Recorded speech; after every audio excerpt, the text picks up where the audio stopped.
Hello, hello, hello, everyone. It's Dr. Tamara Beckford, and I am here to welcome you inside the EntreMD Business School podcast.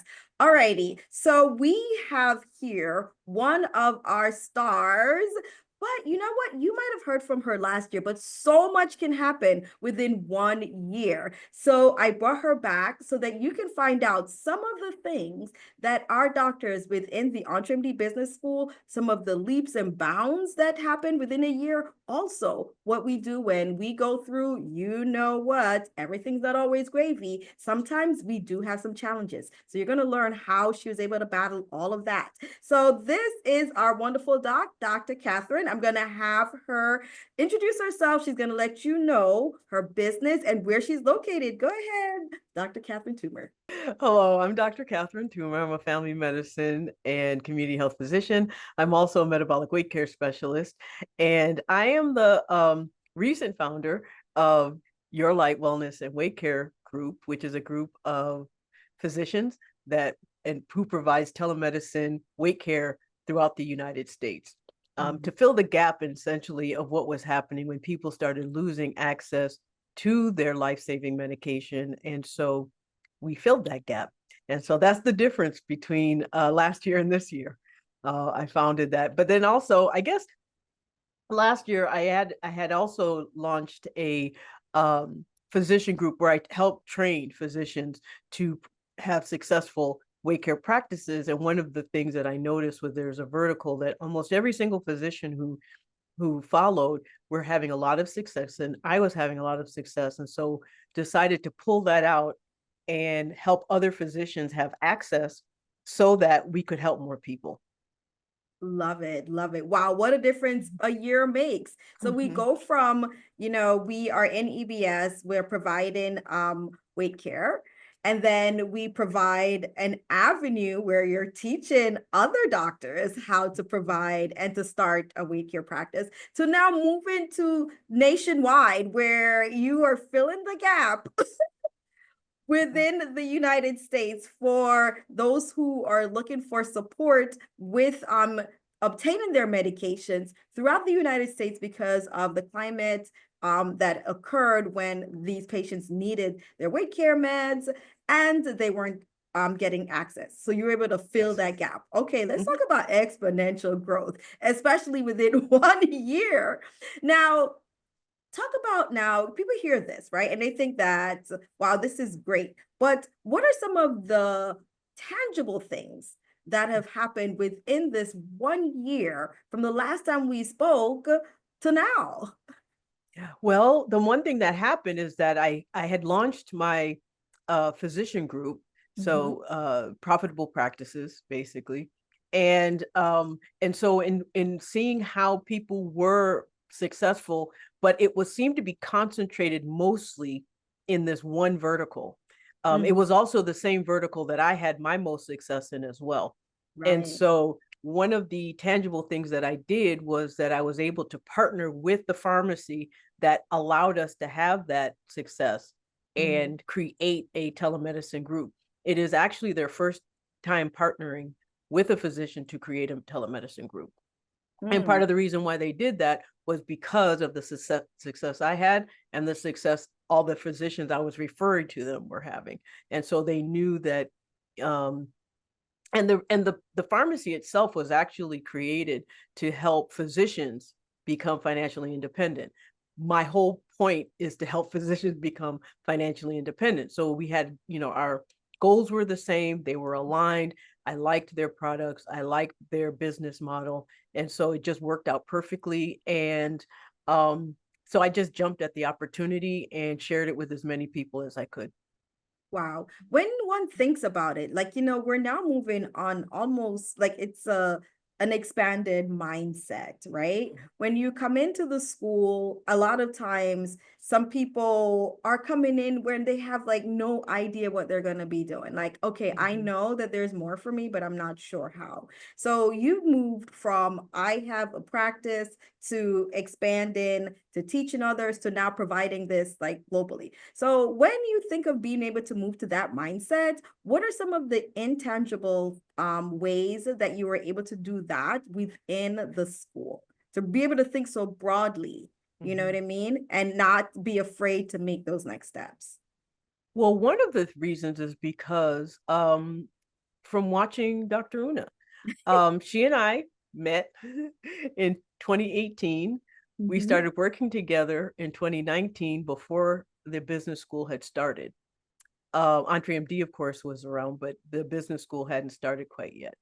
And so I watched the business school go from, basically 0 to 1,000 in the Mhm. time that I've been in the school. And so, and one of the things that she often says, don't reinvent the wheel. If you see something happening and you see how it works and you see that how it might work for you, Mhm. take it and shape it to fit what it is that you need to do.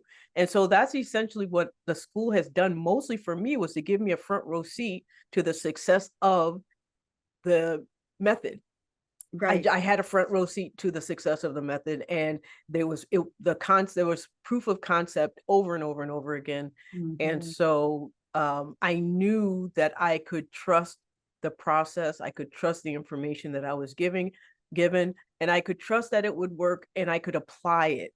That Right. was probably the biggest intangible, was the confidence that I could Yes. apply what I was hearing, what I was seeing, and that it would work for me. And it has, over and over again. Wow. So, people hear this and they're one of the I would say one of the recurring theme is being able to have this community within the school.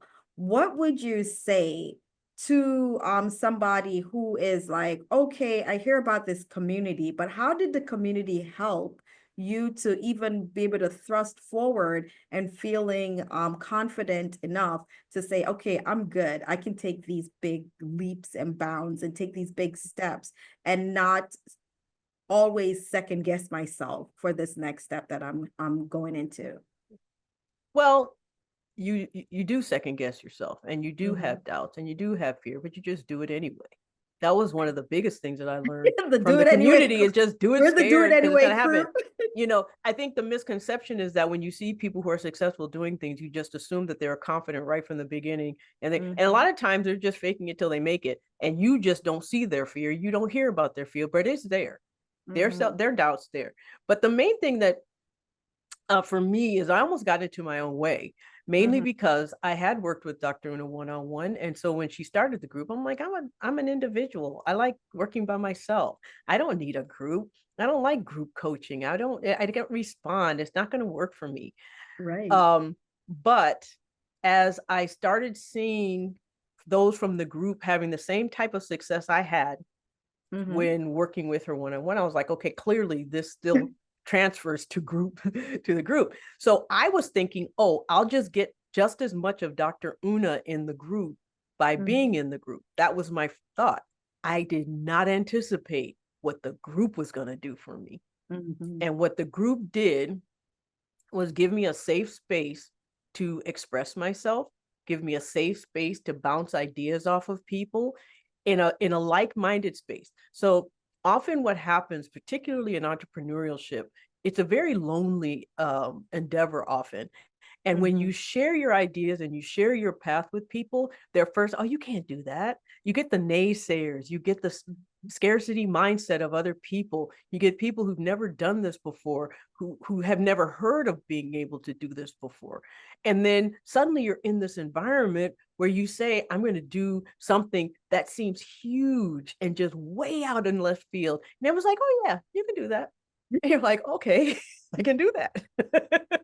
And it's like, suddenly it's like, you don't have anybody saying, instead of people saying you can't do that, they're like, oh, well, if you're going to do that, then you might want to do this too. And you might want to do that too. Or I did something similar and I found out this, and this, but this didn't work. So if you want to talk to this person or have this idea or this, and it's just like Mhm. everything you needed, from the support all the way to the actual tangible steps, was all right there. Absolutely. And it was just mind boggling. And I've said this many, many times before, that the community is way more valuable than the Mhm. sum of its parts. Mhm.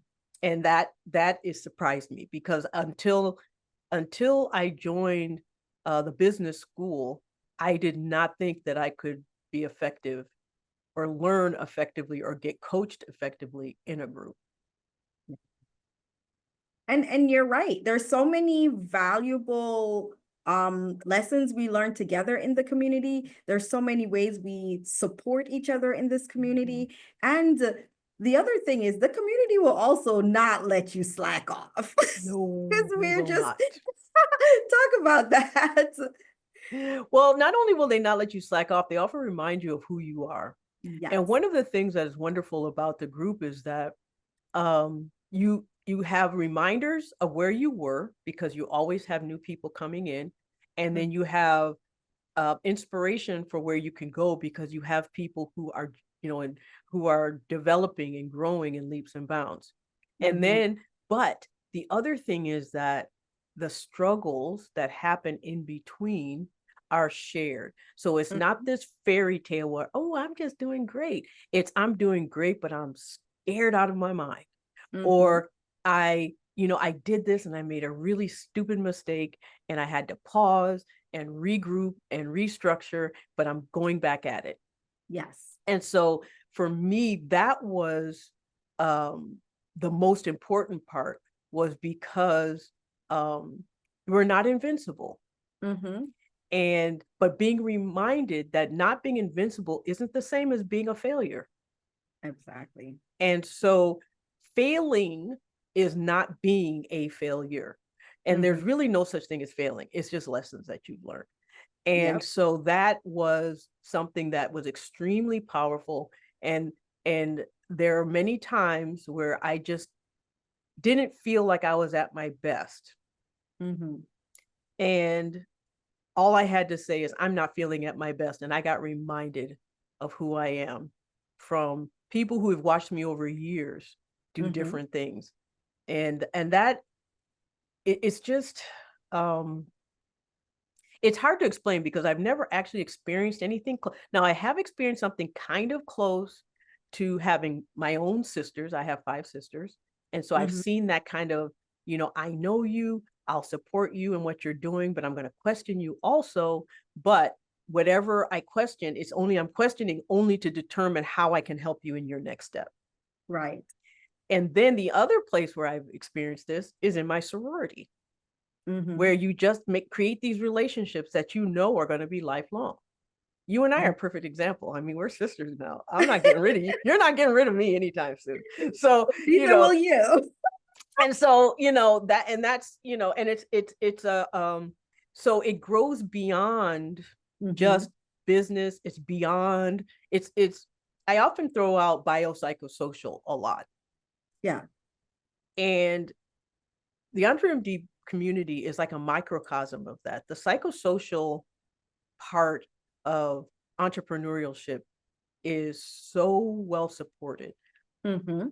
but there's a biological reaction to that as well. Mm-hmm. When you feel your anxiety rising, when you feel like you're getting overwhelmed, when you feel like that fear is taking over, you have a place to go and just say, this is what's happening. Everyone just kind of helps bring it right back down. So it's just Mm-hmm. like, we don't do overwhelm. It's more than just a saying, it's an actual reality. Mm-hmm. And that is I'm not sure if I answered your question, Oh no, but you did. that's Absolutely. It highlights really the uniqueness of the group and the support that one gets. Now, one of the things that I do want to and you mentioned this is that there are times when things don't work out. Mhm. And that just happens in life overall. But as an entrepreneur, sometimes we can really absorb this and use it as, like we said, the word failure, and get so down in ourselves.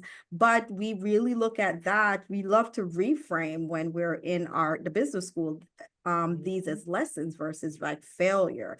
But what would you say were some of the biggest lessons over this last year since the last time we spoke that happened? And how were you able to pull from these lessons and to get to where you are right now? I would say my biggest lesson is procrastination doesn't change what you have to do. You still have to do it. So just do it early and Mm-hmm. get it done. Mm-hmm. The other lesson that I learned is do not be afraid to take those hard steps. If you Mm-hmm. see you're going down the wrong path, you can stop. You don't have to just push through it. Just because you made a bad decision doesn't mean you have to continue down that road of that bad decision just because Right. you made it. You can stop, Right. reverse, and come back. And that's exactly actually where I am right now.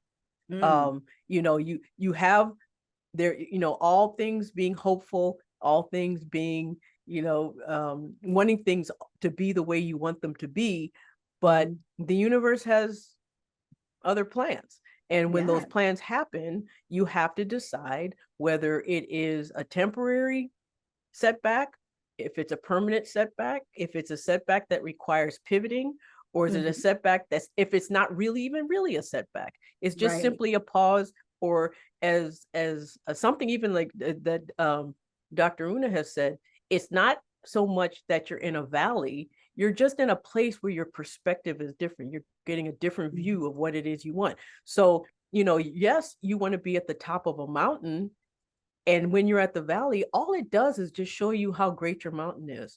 It doesn't change the fact that you're going up that mountain. You're just looking at it from a different angle. And Mm-hmm. that is something that has really been reiterated over and over again in the past year.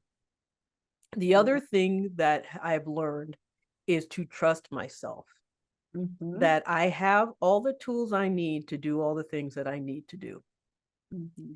And this has been played out and has been shown to me over and over again. And that there are cooler minds, there are more objective minds that I have access to. And so it's really important to lean into those minds and to lean into, and that's the community, essentially. Mm-hmm. And just to lean in um, to the resources at my disposal. That's Absolutely. really what I've learned a lot from this year. Wow. We all at times, like you said earlier, when I asked about this last year, and you said, and how did you go from this to like expanded nationwide and without fear? And you said we all have fears. Now, in addition to that, we also all have doubts. And but the fears, we do it anyway, despite the fear. And Mm-hmm. then the doubts, we have also good instincts. So you've been with you for the longest time. You know if your instincts are good, you know when to trust it. And in one of the things that over this last year, or even at different phases, we should say, of our lives, you recognize that you have good instincts. So use those instincts and trust those instincts. Now, there are people who are on the outside of the school, and they see and they hear about us, on the inside. They might show up to some of the events that happen, workshops, some of the challenges, some of the free information, the podcast, but they're still kind of like on the fence because they're like, well, I'm doing this and I'm getting results. How different can it be on the inside versus what I'm doing on the outside? What would you say to that person? I would say you never know what you don't know. Okay. And since we're, primarily talking about, physicians, I'm just going to use a medical analogy. Mm-hmm. It's sort of like having an illness, Mm-hmm. and you're slowly getting better, but you're taking an antiviral when in fact you need an antibiotic. But you don't realize it because as viruses, they automatically kind of get better on their own. Mm-hmm. And so over time, you're like, okay, I'm fine. It worked. I'm feeling better. But Mm-hmm. you didn't realize that ultimately there's a secondary infection that's going untreated. And until Mm-hmm. that infection goes away, you have no idea how bad you're feeling. You have Right. no idea what the possibilities are. Kind of like walking around with atypical pneumonia and thinking, okay, yeah, I had the flu, but I'm fine now, until you Mm-hmm. get that antibiotic and you're like, oh, wow, I was actually short of breath and I was feeling kind of tired, and now it's all of a sudden it's gone. It's Mm-hmm. that. And another analogy that um, that we often hear in Mm-hmm. EBS is the difference between a drip and a bolus. Yes. So sometimes when you're dehydrated, you need a bolus, but then you continue to need that drip throughout so Mm-hmm. you don't get dehydrated again. Mm-hmm. The podcast can be a small bolus. The workshops can be boluses. But the drip Mm-hmm. is the group. The drip is the constant reminders, the constant support, the constant feeling of goodness, that constant feeling of, I'm not going to go backwards. I'm not going to go back into a prior state where I didn't feel my best. That Mm-hmm. is what EBS is. And it's just, but if you don't realize you're dehydrated, Then you're okay with you're just like, yeah, the small I'm feeling aliquots, the okay. I'm 250 getting all the things boluses. done I need to get done. I'm still, Mm-hmm. but you just don't realize how bad you feel until it goes away. That's kind of what EBS was. I'm a perfect example of that. Mm-hmm. I thought I was fine. And even between the time that I worked with Dr. No 101 and the time I joined the group, I was thinking, okay, I've learned everything I need to learn. I could just apply it. And not even realizing how badly I needed all the other stuff that came along with Mm-hmm. being in the business school and not even knowing that that's a possibility, quite frankly, because I've never, ever been in that environment before. And I don't Mm-hmm. think most of us ever have been. And because it's so unique, how could we have been? Right. Wow. What would you say when you think of your first business to where you are now? It's sort of like right now it's sort of, if you look at it like sort of like a lifespan, I was Mm-hmm. crawling before, and my initial coaching got me from crawling to walking. Mm-hmm. And now I'm sprinting. Mm. But not only am I sprinting, I'm sprinting without getting tired. It's like I'm Mm. just keep going. Right. And Wow. that's essential. And all I'm just saying is, like, what's my next step?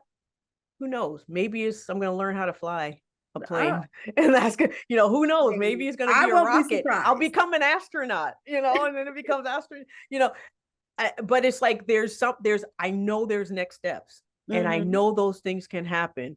And the only thing between me and those things happening is me. And Wow. so So the I only thing holding you back from where you see yourself next is is me. you.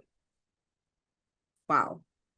You Is me. know, when people hear about EBS, they hear about the school, they hear about the coaching, they hear about the community.